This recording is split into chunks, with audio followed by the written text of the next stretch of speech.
Bonjour, bienvenue, deuxième épisode de cette série consacrée à des tableaux que j'ai réalisés.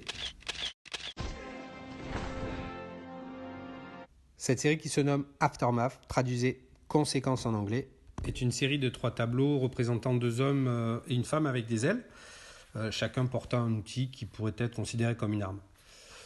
Ces 3 acryliques qui font 200 par 160 cm et ont été exposés pour la première fois en 2018 dans une galerie à New York. Et ensuite, elles ont bougé dans différentes expositions. L'envie autour de cette série est venue d'interrogations sur la spiritualité et sur mes croyances. L'inspiration est multiple. Elle vient d'abord de l'iconographie religieuse qui est ancrée dans notre culture chrétienne catholique. L'icône religieuse qui retient mon attention est l'archange Saint-Michel, qui dans la Bible est le chef de la milice céleste. Dans l'art sacré, en peinture comme en sculpture, on le voit souvent représenté avec sa lance, comme un héros combattant le dragon. Autre œuvre qui m'a interpellé, c'est L'Ange déchu d'Alexandre Cabanel, qu'on peut voir au musée d'Orsay. Je le trouve graphiquement extrêmement moderne et surtout, il m'interpelle parce qu'il parle du passage de l'ange sur terre et donc de l'incarnation. Les anges gardiens et la spiritualité qui va avec sont des thèmes récurrents du cinéma, notamment dans le cinéma fantastique. Et l'exemple des comics, autrefois personnages de bande dessinée, largement adaptés au cinéma aujourd'hui, très ancrés dans la culture pop, s'inspire totalement de cet aspect religieux de la lutte du bien contre le mal.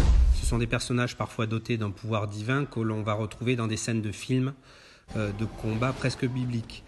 Mais mon inspiration ne se trouve pas ici. Avec ces 3 peintures, j'avais vraiment envie de représenter l'idée de l'ange gardien de façon plus métaphorique et spirituelle.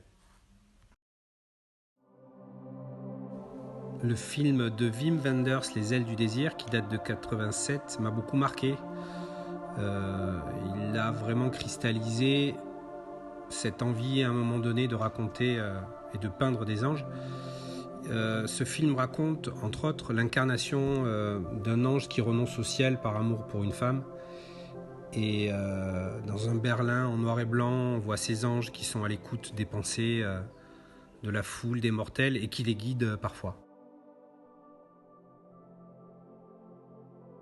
Et de ces inspirations de l'ange combattant et de l'ange bienveillant est née mon envie de créer mes anges, ma vision d'une spiritualité naissante au travers de ces personnages du quotidien, vous, un hipster, une New-Yorkaise, moi, ouvert à cette possibilité de croire à quelque chose qui est autour de nous, qui nous entoure et qui nous emmènera peut-être plus loin.